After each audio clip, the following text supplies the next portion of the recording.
Salve Maria Santíssima! Seja muito bem-vindo ao primeiro vídeo da leitura conjunta do Tratado da Verdadeira Devoção. Hoje a gente vai conversar sobre o prefácio e a introdução e também a nota de oração que tem no comecinho do vídeo. A minha edição é a edição da editora Vozes, mas eu li ela pelo aplicativo do Kindle que eu tenho no celular. Então, eu não sei se todas as edições têm, né, o mesmo prefácio. Eu acredito que sim, porque o prefácio e a nota são bem antigas, mas tem coisas muito ricas, né, tanto na nota quanto no prefácio. Acho importante começar a começar por eles, né, não somente pela introdução que já é de São Luís. Eu espero, né, que esse vídeo não tenha 7 horas de duração, porque quando eu me empolgo, eu falo muito. Mas se tiver, coloca aí, vai lá lavar a louça, coloca o vídeo pra tocar, vai fazer alguma coisa, algum serviço doméstico, e aí, bora assistir que vai dar certo. Bom, na nota de recomendação, ela foi escrita por Henrique Trindade. Eu vou ficar olhando pra baixo, porque aqui tá meu caderno, que é da Canção Nova, caderno lindo, né? Na minha época que eu fazia ensino médio, não tinha caderno bonito assim, mas eu escrevi tudo nele porque eu funciono melhor escrevendo. Então eu li, mas eu anotei, né? Como vocês podem perceber, bastante no livro. Mas para eu gravar mesmo, eu prefiro escrever, né? Eu sei que demora mais, mas fazer o quê, né? É assim que eu aprendo. Bom, na nota, né? A nota chama nota de não de recomendação, mas de oração. E o Frei Henrique, ele começa falando que o tratado ele já pode ser resumido na primeira frase do livro, que é aquela famosa frase, né? Pela Santíssima Virgem que Jesus Cristo veio ao mundo, e é pelas mãos, né, da Santíssima Virgem que Jesus virá reinar no mundo, né? Pela segunda vez. E aí ele diz, né? Que mundo é esse? Esse mundo é o pequeno mundo da minha alma, o mundo um pouquinho maiorzinho da família, e o mundo maiorzão, né? Que é a sociedade, as nações. É aqui que Nossa Senhora deve reinar, né? Para que então, né, Jesus Cristo possa reinar também. E aí, né, ele fala que esse livro, ele não precisa de recomendação, porque ele por si só, ele já fala por si só, mas que ele precisa de oração, para que mais pessoas conheçam esse livro, mais pessoas se consagrem, né, leiam o livro, conheçam e passem a vivê-lo, né, tudo aquilo que ele traz. E aí, ele fala que, na nota também, né, ele vai falando que para as pessoas, né, que ele deseja que as pessoas conheçam de fato toda a doutrina, né, que São Luís coloca no livro, mas que elas consigam vivenciá-las, né, porque vivenciando a gente consegue, né, as pessoas conseguem ser mais santas, né, até ele fala, né, que ele quer que o livro realize em nós o seu verdadeiro apostolado de santidade, né, de santificação e de elevação das almas.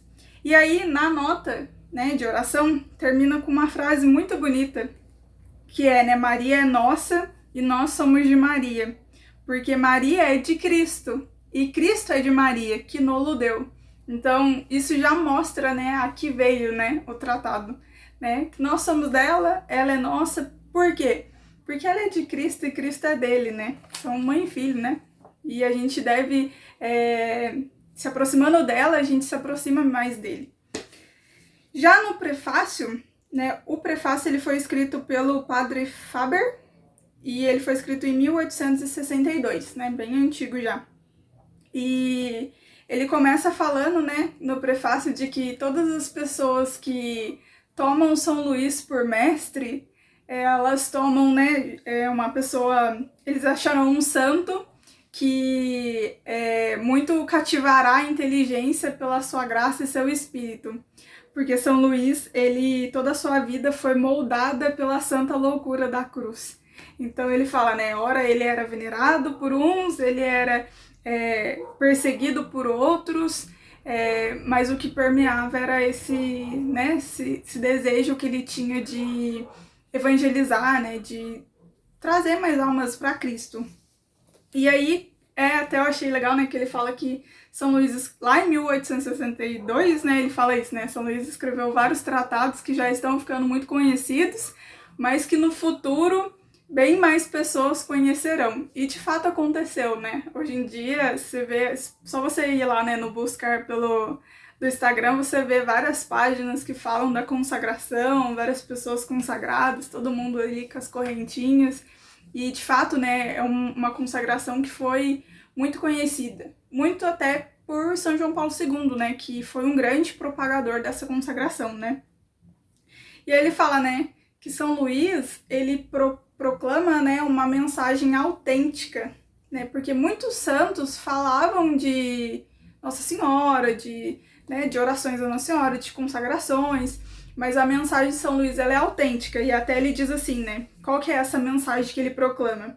Ele proclama mais honra, conhecimento mais vasto, amor mais ardente a Maria Santíssima, e anuncia a união íntima que ela terá com o segundo advento de seu filho. Então, a gente tem que honrar Maria, conhecer Maria, porque ela terá um papel importante na segunda vinda de Cristo. Por quê? Porque Deus não muda, né? Então, se ele a chamou da primeira vez, se ele a escolheu da primeira vez, o que nos faz pensar que ele vai mudar da segunda vez? Não, Cristo virá também pelas mãos de Maria. Só a gente olhar também as aparições dela, né? Lourdes, Fátima, ela sempre fala isso, né? Da conversão dos pecadores, da oração pelas almas. Então ela vai ter esse papel, já tem esse papel, né? E aí ele fala um pouquinho, né, da profecia de São Luís. São Luís, ele via animais ferozes, né, tentando buscar tanto o livro, tanto os escritos, quanto até a própria pessoa que o Espírito Santo usou para escrevê-los. Né, e aí que ele dá as datas, né? São Luís, ele morre em 1716 e o tratado ele só foi achado por acaso em 1842.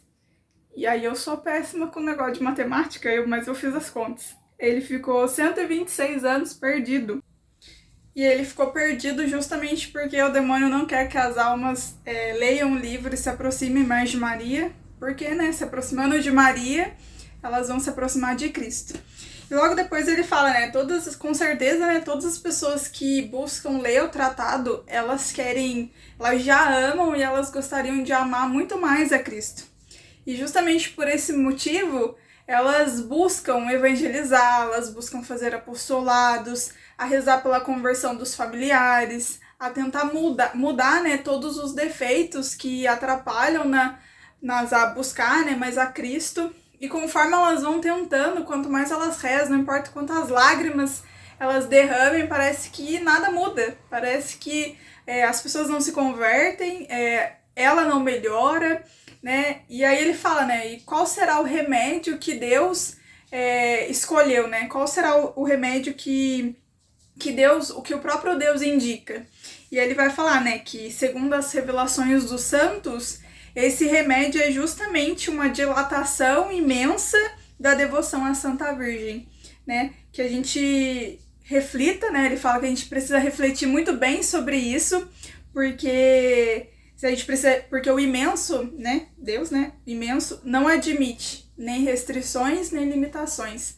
Ou seja, né? Qual que é o remédio para todas as coisas que nós ansiamos? É justamente, né? A gente ter essa devoção à Mãe, à Santa Virgem.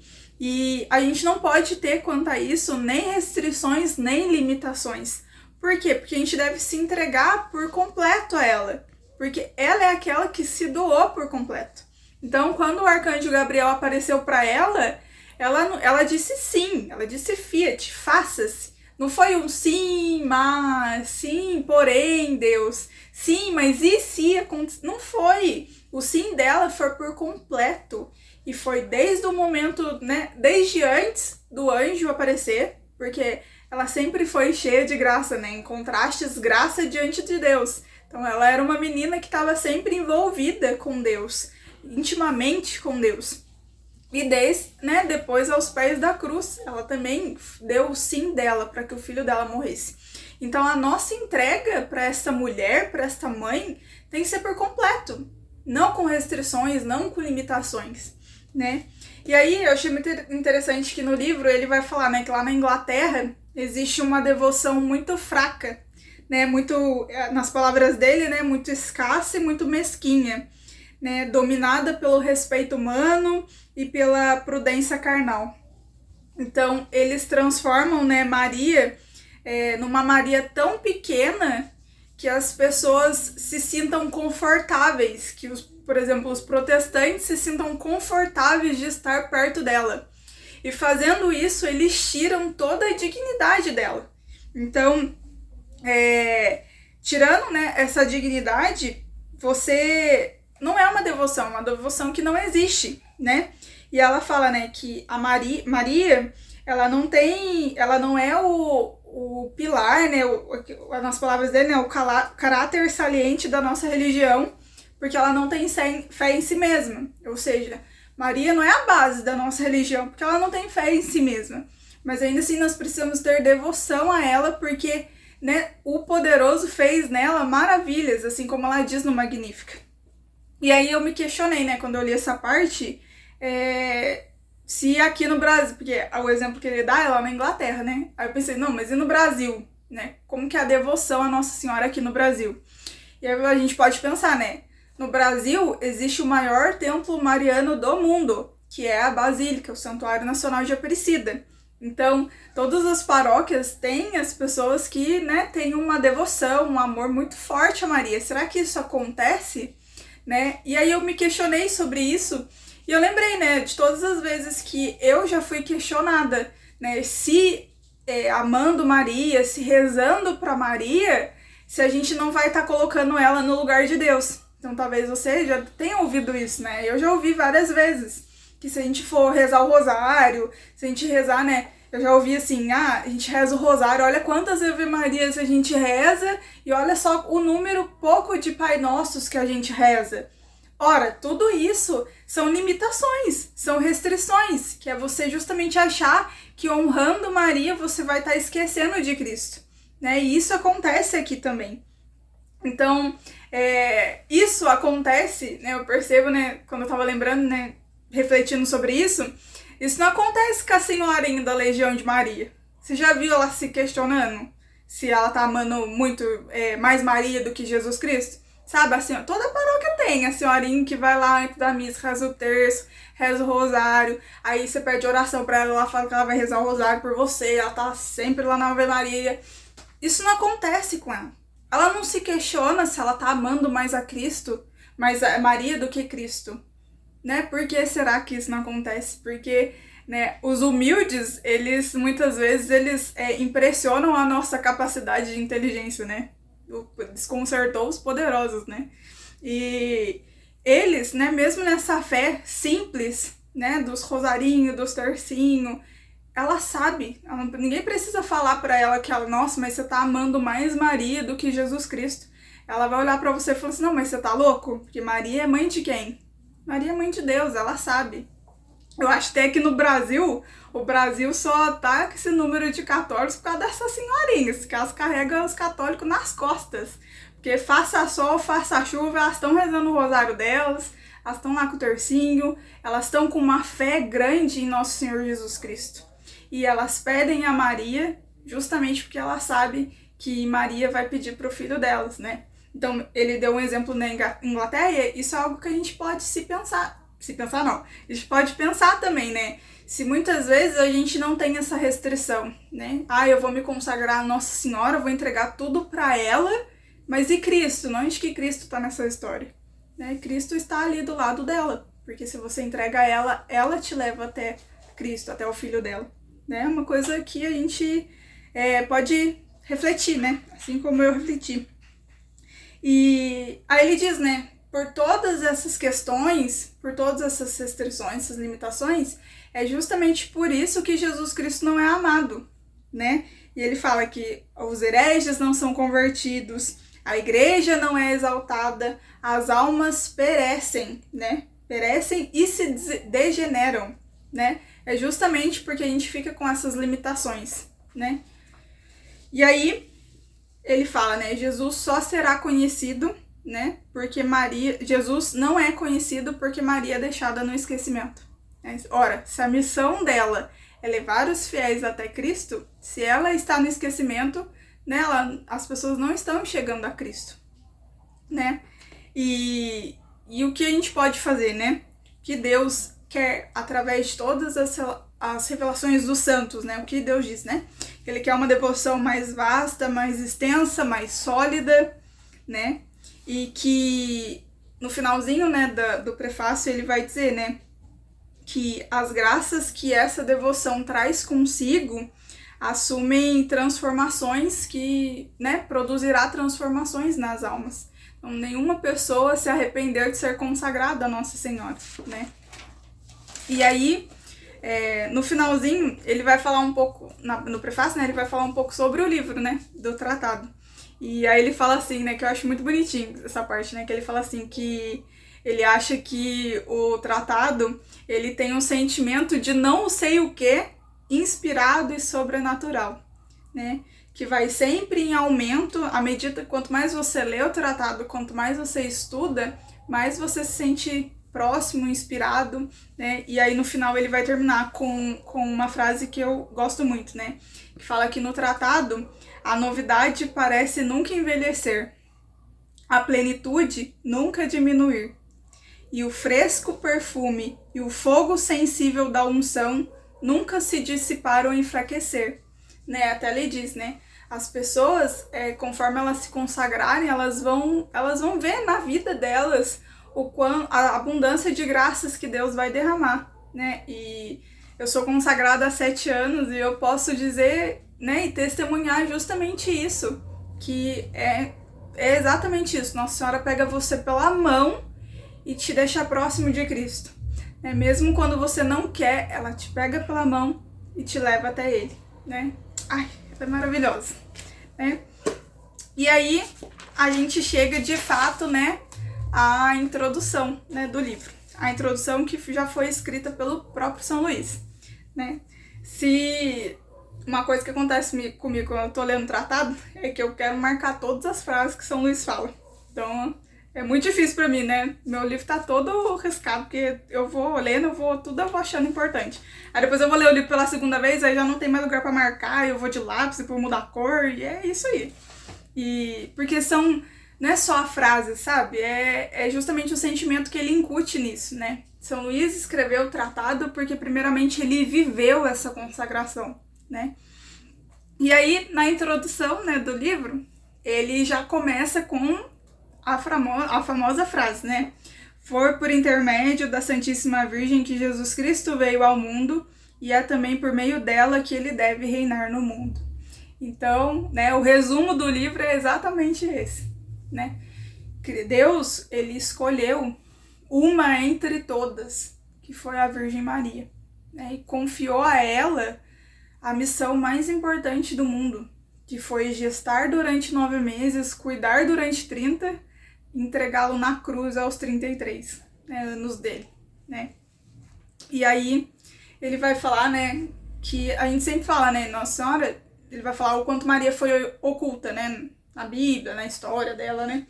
Porque se você lê lá, se você lê na Bíblia, são poucas as passagens, né, que ela fala mesmo, é só lá em Lucas, mas são poucas as passagens que falam dela, né? Ela passa completamente despercebida, né, na Bíblia. E ele fala, né, São Luís fala, né, toda a vida Maria permaneceu oculta, para ser conhecida somente de Deus. E aí eu acho muito bonito que ele diz, né, por que ela foi oculta? Porque ela pediu. Então Maria, ela é tão humilde que ela pediu para permanecer oculta, né? E Deus, vendo o quanto a vontade dela era boa e, né, conforme os planos dele, ele aceita, né? Então ele fala, né, que ele providenciou que ela tivesse, né, que tanto o seu nascimento quanto a sua infância, né, os seus mistérios, né, tudo permaneceu oculto. Até inclusive nesse livro aqui é uma biografia da Virgem Maria, escrita por São Máximo Confessor. Então, é uma biografia dela, né? Mas, eu não li tudo ainda não, mas você consegue perceber que mesmo sendo uma biografia de Nossa Senhora, ela tem um véu que cobre ela, sabe? Então, mesmo quando ele tá falando dela, você percebe o quanto ainda mais está oculto, né? Então, São Luís tem uma frase assim, né? Ele revelou algumas coisas dela, mas muito mais ele deixou oculto. Porque, né? Tem até uma frase que diz, né? Tudo que é sagrado a igreja cobre com um véu, né? E Maria, ela justamente ela tem esse véu, né? Ocultando as graças dela. E aí, achei a frase aqui, ó. Se algo lhes desvendava a respeito, muito mais, infinitamente lhes ocultava.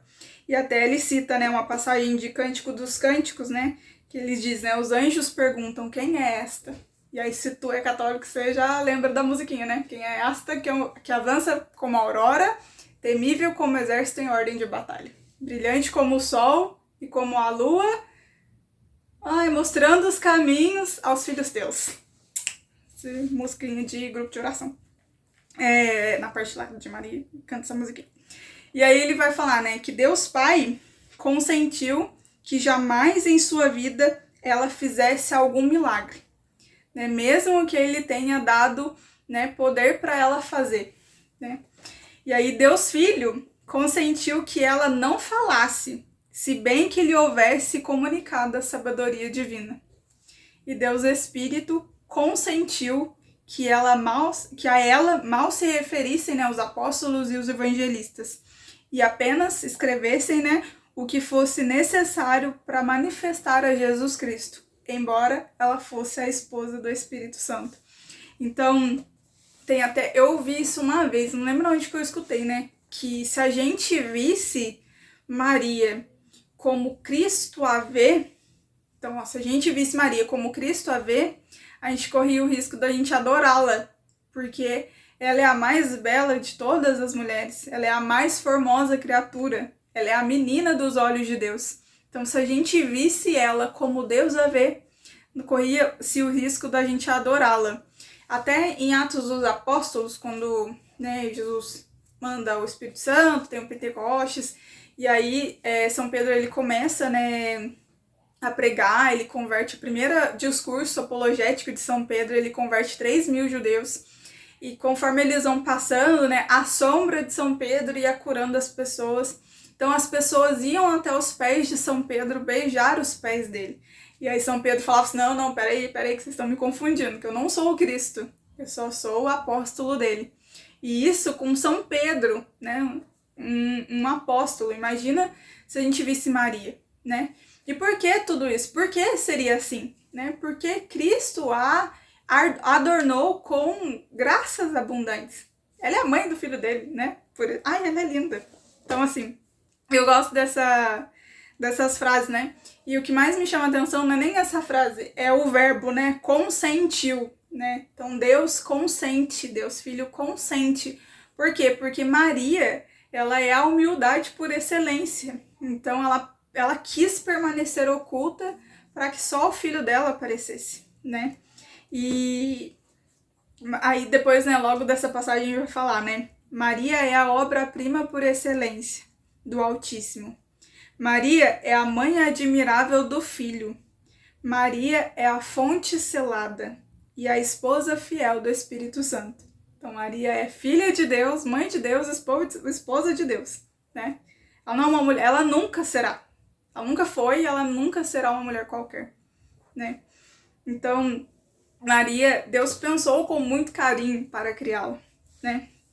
E aí ele vai falar, né, também, né, que Maria é o santuário, né, o repouso da Santíssima Trindade, né?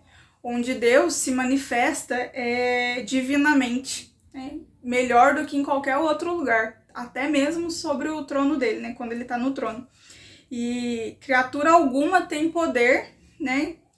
Por mais pura que ela seja, pode penetrar, né, nesse santuário, né, e só pode penetrar nesse santuário com grande privilégio, né, e porque muitas vezes a gente pode se questionar, né, por que Maria possui tantos privilégios assim? Primeiro porque Deus quis, já é assim, já tinha que bastar pra gente, né, porque Deus quis, mas também porque ela é aquela menina que encontrou graça diante de Deus, é aquela menina que Deus ornou, que Deus preparou.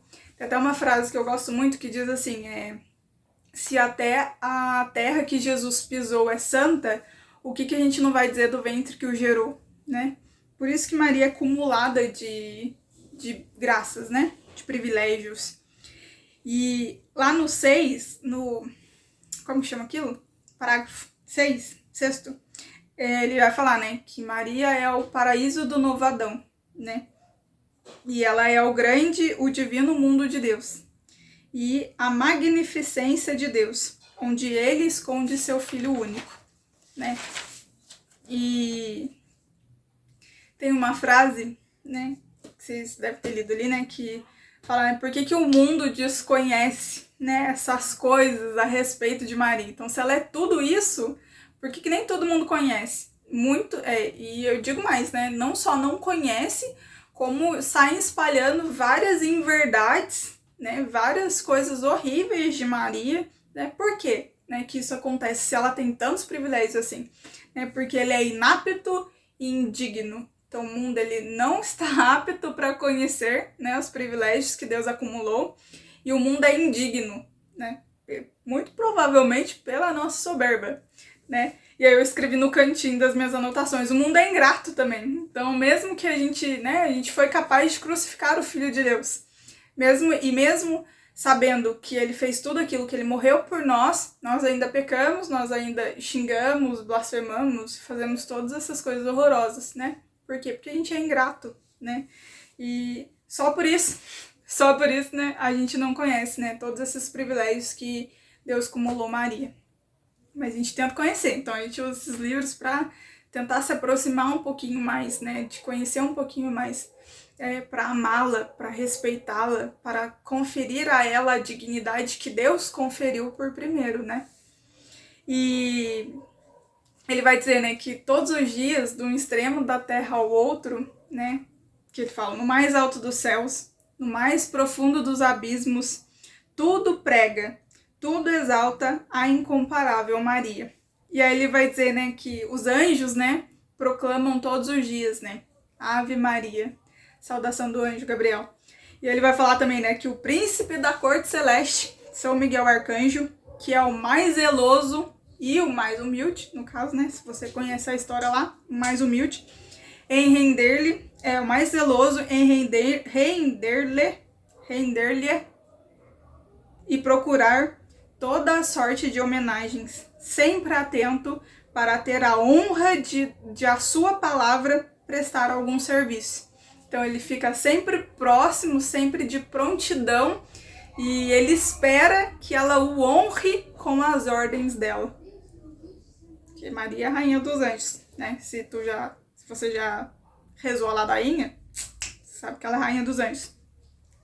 E aí ele vai dizer, né, que ainda não se louvou, não se exaltou, não honrou, amou e serviu suficientemente a Maria, pois muito mais louvor, mais respeito, mais amor e mais serviço ela merece. E também, né, se a gente for pegar esses mesmos verbos, porque ela foi aquela que louvou, exaltou a Deus, honrou a Deus, amou e serviu a Deus, né?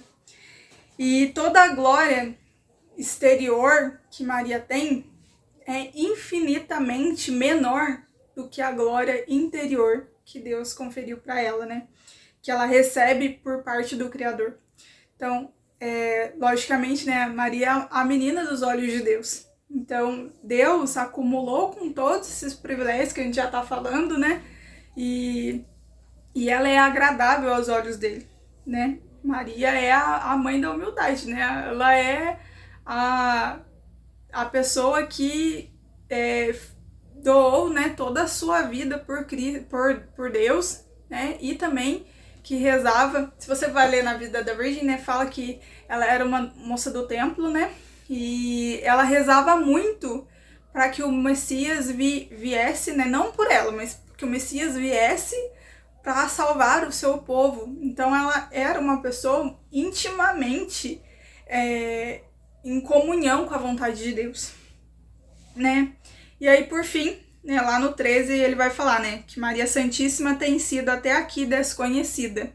E é justamente por essa razão, né, uma das razões que Jesus Cristo não é conhecido como deve ser.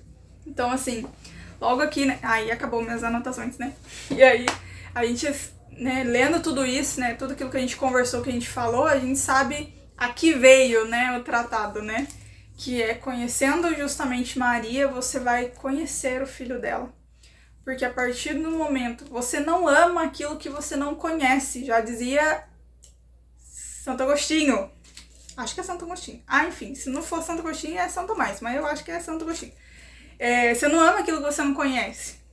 Então, conhecendo, né, Maria, você vai amá-la. E amá-la, você vai amar o filho, né? E porque essa é a missão, né, de Nossa Senhora. Se você, né, faz uma busca rápida, né, todas as mensagens das aparições marianas, Lourdes, Fátima, Akita no Japão, Guadalupe, é sempre a mesma coisa que Maria pede: conversão dos pecadores, oração abundante, que as pessoas rezem muito, né? Você nunca vai ver uma aparição de Nossa Senhora inventando qualquer tipo de coisa que não foi revelada pelo próprio Cristo, sabe? Não existe isso, porque a vontade dela é a vontade de Cristo, né? Então acho que só com essa introdução já dá pra gente se apaixonar, né? Não só pelo livro, mas por ela. Mas conforme a gente vai lendo os capítulos, a gente vai vendo, né? A gente vai se aproximando mais, vai entendendo mais e principalmente vai amando mais, né? Eu espero que vocês tenham gostado desse vídeo.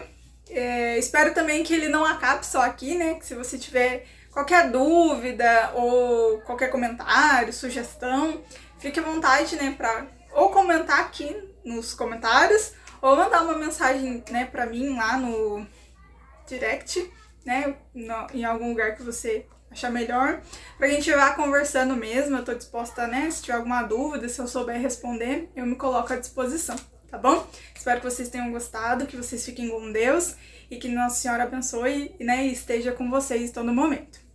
Põe tua mão, minha rainha, põe tua mão antes da minha. Salve Maria Imaculada.